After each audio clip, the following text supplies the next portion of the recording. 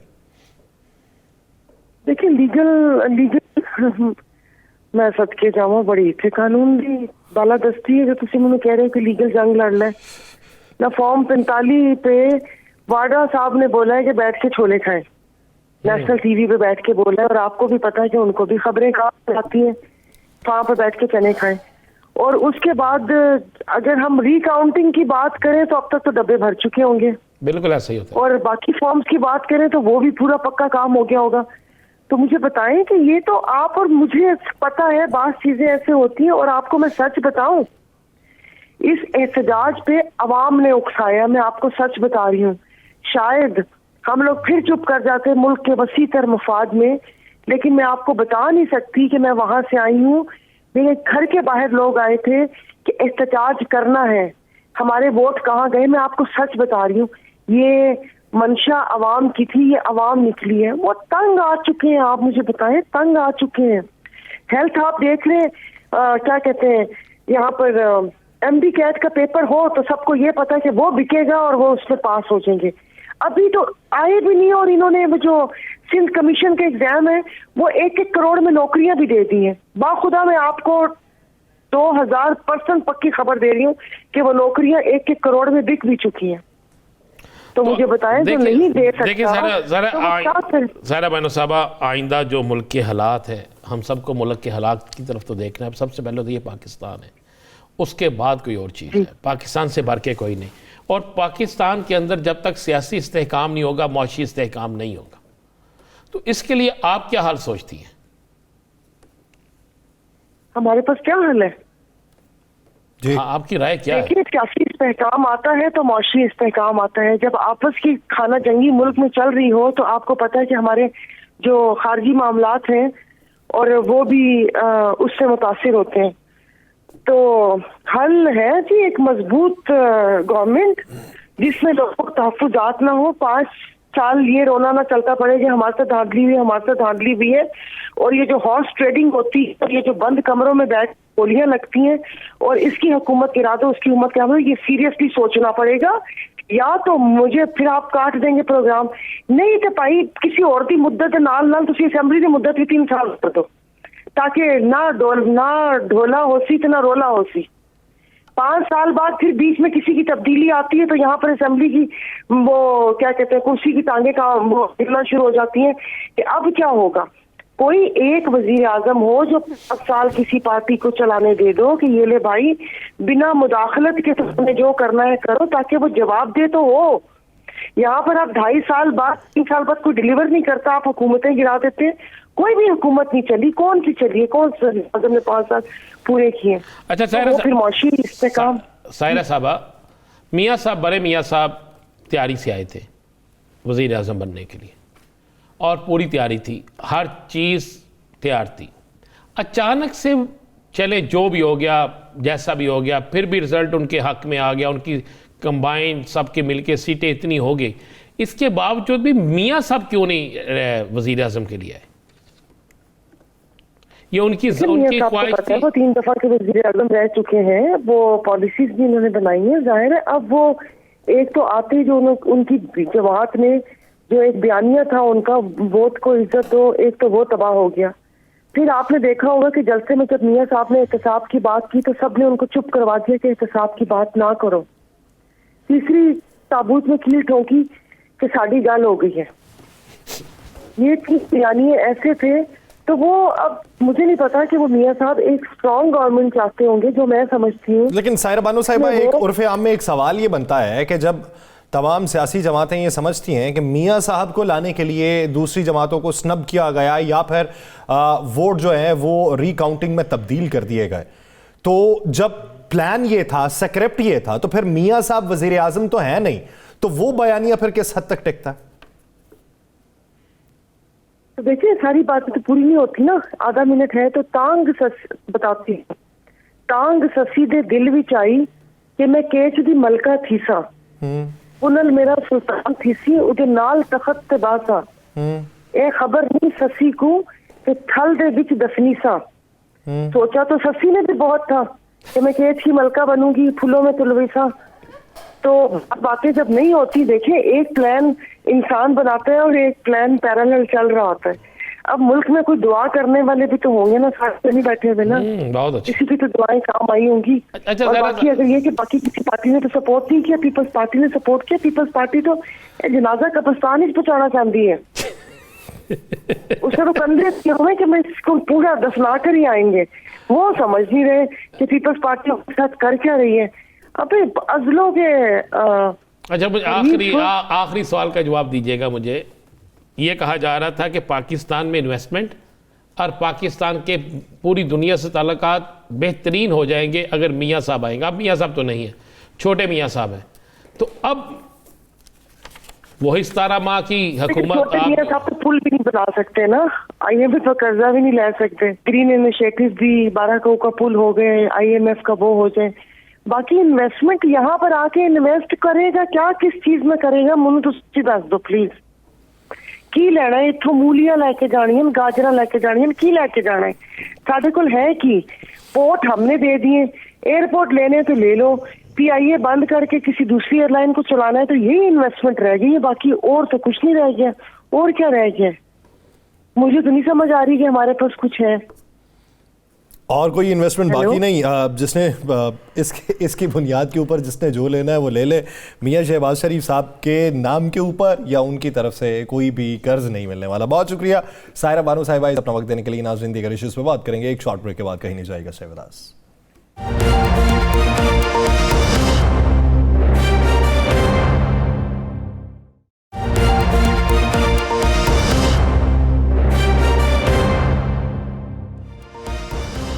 Break के बाद खुशामदीद नाज़रीन। पीर पगाला साहब ने कहा कि खिचड़ी बन रही है, नई हुकूमत जो है वो 10 माह से ज़्यादा नहीं चलेगी, 8-10 माह ही ये हुकूमत रह सकती है।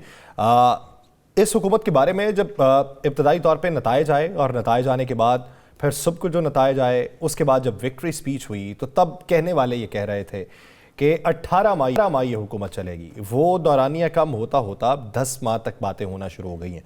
राना साहब, पहले तो ये बताइए कि हुकूमत बन किसकी रही है? अच्छा, मुझे ये बता दें पहले ज़रा, ये इन नताइज कितने दिन में मुकम्मल हुए हैं? नताइज तो अभी भी मुकम्मल नहीं हुए सर, क्योंकि मेरी ये स्याही का ना एक हिस्सा रह गया। मुझे किसी ने कहा था जब तक स्याही पूरी तरह ख़त्म नहीं ना होगी तो इलेक्शन के नताइज भी पूरे नहीं होंगे। वो मैं रोजाना इसको बड़ा साबुन भी लगाया है, नेल पॉलिश, पता नहीं क्या क्या मैंने किया है। देखो मैं अब भी कर रहा हूँ, ये ठीक नहीं हो रहा यार। तो इसका मतलब है अगर ये 2 साल रहा इसी तरह तो नताइज इसी ना रहेंगे। बता देना मुझे। ये तो इलेक्शन कमीशन बताएगा, मैं इलेक्शन कमीशन का तर्जुमान नहीं वैसे यार मैं पूछ रहा हूँ ना यार सर, मुझे क्या था ये जो स्याही लगी है ना, जब तक ये नहीं मिट जाती खुश्क होने तक नताइज नहीं, वैसे पसीना खुश्क होने से पहले तनख्वाह मिल जानी चाहिए ना। यासर साहब, बात यह है कि मुस्लिम लीग नून ना चाहते हुए भी हुकूमत बनाएगी। एक प्लानिंग हुई थी कि किसी तरीके से तहरीक इंसाफ के आज़ाद उम्मीदवारान और किसी और के साथ मिला के ने कहा ये हुकूमत बनाए। अब वो जो जेल में बैठा है ना, वो भी बड़ा सियाना है और उसको भी पता है कि आगे हालात क्या हैं। वो कभी भी उसने पहले कह दिया था कि मैं किसी सूरत में भी अगर मुझे ना इन्होंने पूरी मेजॉरिटी दी, मुझे अगर मेरी सीटें वो जो मैंने जीती हुई ना मिली तो मैं बैसाखियों पे, यानी बैसाखियाँ वो जो दूसरी सियासी जमातों के साथ इत्तेहाद होता है, वो उसकी बुनियाद पे मैं किसी सूरत में भी हुकूमत में नहीं आऊँगा। देखिए आज उन्होंने कह दिया है कि वफाक में भी करेंगे अपोजिशन, पंजाब में भी करेंगे अपोजिशन।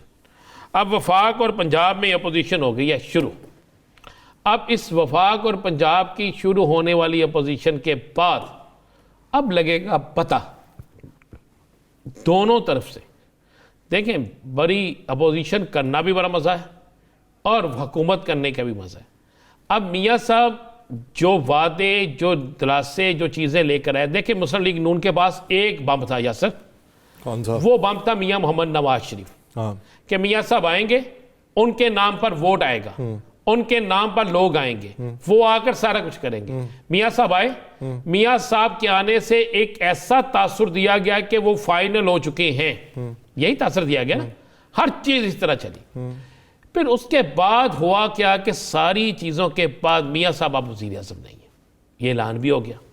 मियाँ साहब की बेटी पंजाब की वज़ीर आला है, मियाँ साहब का भाई जो है वो वज़ीर आज़म है। एक तो यही नहीं समझ आती ना यासर साहब, आपकी जमात ख़ानदान से बाहर निकलती भी नहीं ना। वो कहते हैं इन्हीं में रखो, किसी और को मत बनाओ। चले हो गया ये भी ठीक है, आपकी हस्ब मंशा ये भी हो गया, तो अब आए आके हुकूमत करें। आपको आपकी हस्ब मंशा वो तमाम सीटें भी मिल गई, सारा कुछ हो गया। आप कहते थे लोटे की जगह वॉशरूम में है, लेकिन मैंने बहुत से लोटे आपके साथ वहाँ पे बैठे, आपके सोफों में बैठे देखे हैं, आपके साथ खड़े देखे हैं। या सर मुझे ना मेरी कल साकिब निसार साहब से मुलाकात हुई। अच्छा जी। साकिब निसार साहब से हुई, कुछ ऑफ द रिकॉर्ड, कुछ दूसरी बात। मुझे एक उन्होंने की बात बड़ी अच्छी लगी। उन्होंने मुझे कहा, राना अज़ीम आपने अल्लाह ताला को देखा, किस तरह आपको पता अल्लाह ताला? मैंने कहा जी रसूल पाक सल्लल्लाहु अलैहि वसल्लम ने फरमाया और हमें यकीन है आप वसल्लम जो फरमाते हैं वही सच है। उन्होंने कहा यही बात है, एक शख्स मिंबर पे खड़ा होकर जो तकरीर करे, रसूल पाक सल्लल्लाहु अलैहि वसल्लम मिंबर पे खड़े होकर तकरीर करे, वो सच है, हकीकत है। उन्होंने कहा वो लोग जो जलसों में तकरीर करते हैं वो भी समझे एक स्टेज है, वो अपने आपको कायल करते हैं, वहाँ पे झूठ बोलते हैं, झूठे लारे लगाते हैं, फलां शख्स को बुरा कहते हैं, फलां शख्स को दुरुस्त कहते हैं, और जब दोबारा आपस में मिल जाते हैं तो आप फिर वहाँ से अंदाज़ा लगा लें कि नीयत क्या है। फिर वहाँ से आप अंदाज़ा लगा लें कि आप उनको सादिक अमीन कह सकते हैं या नहीं कह सकते। सादिक अमीन सिर्फ रसूल पाक सल्लल्लाहु अलैहि वसल्लम की ज़ात है, इसके अलावा कोई नहीं है। तो यासर मुझे तो कल बड़ी उनकी गुफ्तगू सुनी मैंने, फिर उन्होंने कुरान पाक की कुछ आयात में वारका निकाल के दिखाई, मैंने वो भी पढ़ी, उसमें बहुत सी चीज़ें हमें मिली। तो यासर बड़ी बड़ी तो राणा साहब clear इस सी बारे में क्या राय रखते हैं? ये बड़ा सोशल मीडिया के ऊपर इस वक्त बहसो मुबाहिसा चल रहा है। मौलाना से जो वफ्द भेजा है तो बातचीत हो रही है कि मौलाना पीटीआई के बारे में क्या कहते रहे और पीटीआई मौलाना के बारे में बात क्या ये कहते हैं? नहीं, सारे एक दूसरे के बारे में क्या कहते रहे। मैं समझता हूँ कि मुल्क के अंदर अगर एक अच्छी फ़ज़ा कायम हो जाती है, आप इंतखाबात में अपने अपने मंशूर पे लड़ें, आप ज़ातियात पे तनकीद छोड़ दें, आप इस पाकिस्तान के लिए बात करें। इस पाकिस्तान से बढ़ के कुछ नहीं है। अगर खुदा न खास्ता इस पाकिस्तान को अल्लाह ना करे कोई ऐसी कोई चीज़ होती है तो वो किसका नुकसान है? फिर ना सियासत रहेगी ना सियासतदान रहेगी। सबसे पहले पाकिस्तान की बात करनी चाहिए, पाकिस्तान का सोचना चाहिए, पाकिस्तान के लिए करना चाहिए। बात यह है कि मेरी इतला तो यह है कि यासर साहब, खबर दे दूं आपको ना जी, मौलाना साहब से तो किसी और का भी रब्ता हो गया, किसका? दूसरी जमातों का भी। मुझे तो यह भी इतला मिली है किसी जगह से कि किसी मीटिंग में ये तय हुआ है कि मौलाना साहब को मनाओ। मौलाना साहब का आज का इंटरव्यू बिल्कुल तब्दील है ना, आपने देखा है जी। कि मौलाना साहब को मनाओ और मना कर उन्हें कश्मीर कमेटी का चेयरमैन बना दो। अब मौलाना साहब अपोजिशन में रहते हैं, मौलाना साहब एजिटेशन की सियासत करते हैं, मौलाना साहब हुकूमत के अंदर हिस्सा बनते हैं, बल्कि कुछ लोगों ने कहा जी हमने तय कर लिया और हम मनवा लेंगे। मनवा लेंगे, ये नहीं कहा मना लेंगे, मनवा लेंगे। देखें अब इस पे मौलाना साहब की जो जमात के लोग हैं उनका कहना नहीं जी अब हमने सियासत एजिटेशन की करनी है, अगर हमने आगे इलेक्शन में जाना है, अगर हमने आगे इलेक्शन लड़ना है। अच्छा, ये सारी चीज़ें पीपल्स पार्टी के अंदर भी यही बात हो रही है। आप ये देखें ना कि आप पाकिस्तान की कितनी सियासी जमातें ऐसी हैं जो इस वक्त एजिटेशन की बात कर रहे हैं। आप तहरीक इंसाफ के ज़ात 20 और तोड़ लेंगे, तोड़ लिए जी आपने, 25 और तोड़ लेंगे, तोड़ लिए। इलेक्शन 4 साल बाद हो जाते हैं, 10 दिन बाद हो जाते हैं, 10 माह बाद हो जाते हैं, तो फिर क्या करेंगे? जो टूटा हुआ है उसको तो किसी ने वोट ही नहीं देना। मैंने एक फुटेज देखी, आपने भी देखी होगी सोशल मीडिया पे, कि एक कैंडिडेट को जो बड़े बड़े ख़ानदान से है उसको एक बुजुर्ग खड़े होकर कह रहा है कि मैं आपको वोट इसलिए दे रहा हूँ कि आपने मेरा वोट चेयरमैन तक पहुँचाना है, ये आपके पास अमानत है। वो उसने अपनी वफादारी तब्दील की तो लोगों ने क्या हाल किया? उसने कहा मेरे पास ना भी आते हम आपको वोट देंगे, हमने देना था क्योंकि वोट किसी और का है, वोट नजरिए का है। और यासर इसके बाद अगर आप इस फ़ज़ा को अच्छे तरीके से कायम रखना चाहते हैं तो आप पहले दिन कहते हैं जनाब आए, पहले आपको दावत देते हैं, आपको पता था उनके पास नहीं है, उसके बाद आप कहते हैं जनाब अब हमारा हक है, हमें हुकूमत करने दें, फिर हुकूमत करते और उनके कहते आप अपोजिशन करें और मुस्बत अपोजिशन करें। लेकिन यहाँ पर तो आपने तकरीर पहले दिन ही कर दी, पहले दिन ही आपने ये ऐलान कर दिया कि हम ही हैं, उसके अलावा कुछ नहीं है। और ये इतनी बड़ी गेम हुई है, मैं समझता हूँ नवाज शरीफ और बिलावल भुट्टो जरदारी के साथ, कि दोनों बेचारे दोनों ही अपने आप को कहते थे हम उम्मीदवार हैं, तीसरा तो बेचारा बैठे जेल में, उसके तो कागज़ ही मंजूर नहीं है। तो आपने दोनों को हटा के रख दिया और पुरानी तनख्वाह पे काम करने वाले सारे पुराने लोगों को ले आए कि चलो भाई आप ही काम करो। अब मैक्सिमम क्या होगा, सदर तब्दील हो जाएगा, सदर उनको मिल जाएगा, स्पीकर उनको मिल जाएगा। उसके बाद मैं आपको ये खबर दे रहा हूँ यासर साहब, ज़हन में रखिएगा, जिस दिन आईनी ओहदे पूरे हो गए उसके बाद अवामी नब्ज के मुताबिक बहुत से लोग एक दूसरे के साथ खेल जाएंगे। ये आपको बिल्कुल पक्की खबर दे रहा हूँ। अच्छा, आप क्या समझते हैं कि ये सेनेट के जो इलेक्शन है, सेनेट के इलेक्शन से पहले सदर का इंतखाब हो जाएगा या फिर अखलाकी तौर के ऊपर उसे बाद में रखा जाएगा? देखिए पहले हो जाए या बाद में हो जाए, चीज़ें तय हो चुकी हैं। इलेक्शन सदर का पहले हो जाए या बाद में हो जाए, क्योंकि एक्सपेक्टेड डेट तो 8 मार्च आ रही है सदर की। कह रहा हूँ कि यार इस एक तो मुझे आपकी समझ नहीं आती, इस मुल्क में कौन सी डेट है? मैं तो किस सर डेट की रिपोर्ट बात कर करते सकता हैं? हूँ, उसको उसकी तशरीह करना तो आपका काम। देखें मैं कह रहा हूँ 8 मार्च को हो जाएगा सदर का इलेक्शन, चलें ये भी करा लें। फिर क्या सदर के इलेक्शन से इस मुल्क से गुर्बत ख़त्म हो जाएगी?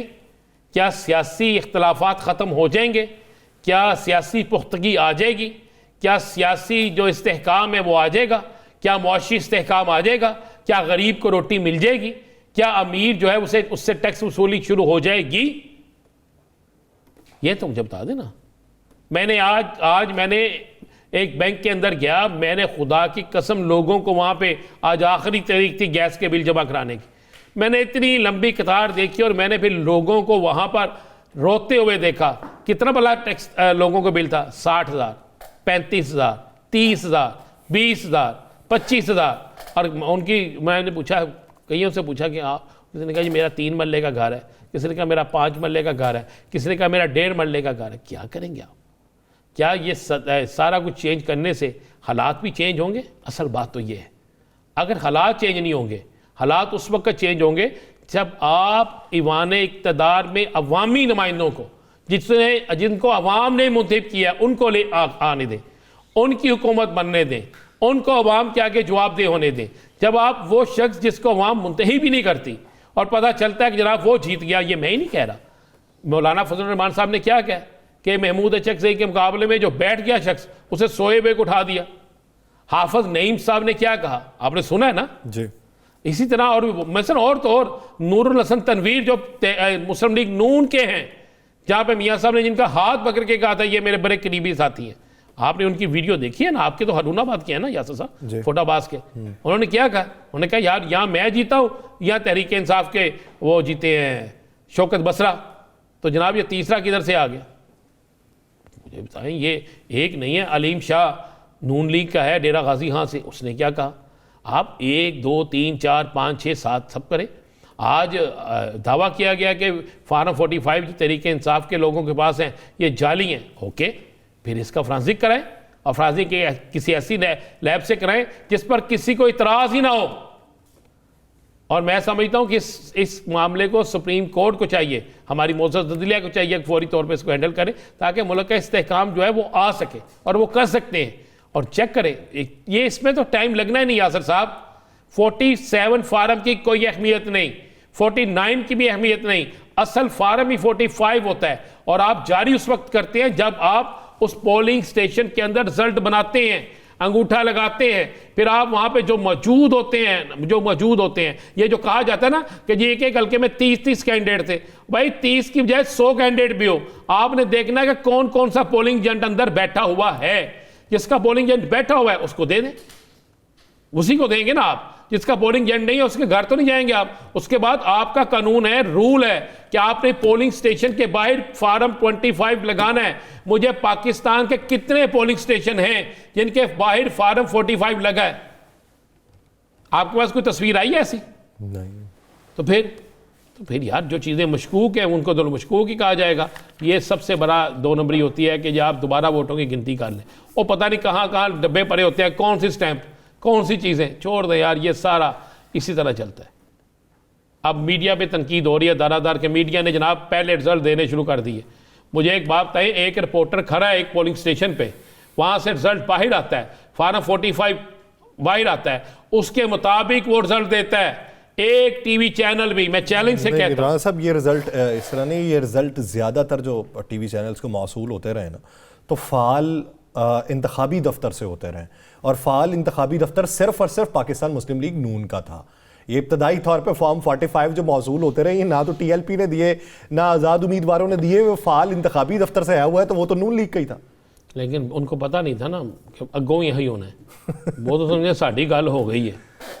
वो तो जावेद लतीफ़ साहब कहते हैं कि इस लाइन ने हमें मरवाया है। जी चले, मरवाया या जो भी किया, अब तो ज़िम्मेदार तो यही है ना। उस वक्त तो कहते थे सारे कि साड़ी गल हो गई है, हुण साड़ी गल खो गई है। वो जो आवाम से किसकी बात हुई और आवाम ने किसकी तर्जुमानी की, आवाम ने किसको वोट दिया, उम्मीद करते हैं कि पाकिस्तान में अमन व खुशहाली आए, बेहतरी का कोई सामान हो सके। नाज़रीन, प्रोग्राम का वक्त आता है, मुझे और राना साहब को दीजिए इजाज़त। अपना बहुत सा ख्याल रखिएगा। मुलाकात होगी कल, अल्लाह ने के बाद।